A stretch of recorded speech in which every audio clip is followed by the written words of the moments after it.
Il avait 15 ans quand la police l'a arrêté pour un double meurtre qu'il n'avait pas commis.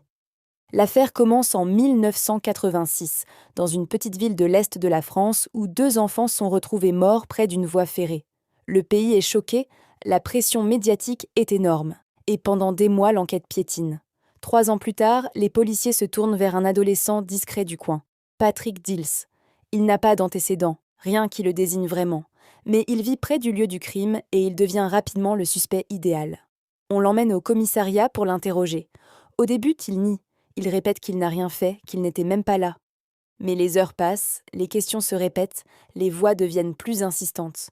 Il est seul, sans ses parents, sans avocat, face à des adultes qui affirment qu'ils savent déjà tout.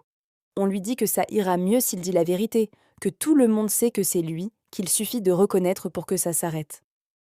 Après des heures d'interrogatoire, épuisé, désorienté, Patrick finit par craquer. Il dit oui. Il signe des aveux qu'il ne comprend pas vraiment. À 15 ans, il vient de s'accuser d'un double meurtre. Pour les enquêteurs, l'affaire est résolue. Un aveu vaut plus que n'importe quelle preuve. En 1989, Patrick Dils est condamné à la réclusion criminelle à perpétuité. Il a 16 ans quand les portes de la prison se referment derrière lui. Sa vie s'arrête là.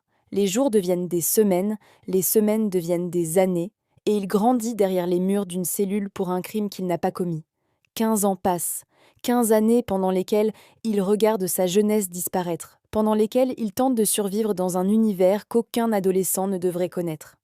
Et pendant ce temps, le véritable meurtrier est libre. Il s'appelle Francis Holm, un tueur en série déjà suspecté dans d'autres affaires. Son nom circule, apparaît dans plusieurs dossiers, mais personne ne relie les points. Pourquoi chercher ailleurs? Patrick a avoué. L'enquête est close, jusqu'au début des années 2000, quand de nouveaux éléments obligent la justice à rouvrir le dossier. Le nom de Holm revient avec insistance, les incohérences s'accumulent, et peu à peu la vérité devient impossible à ignorer.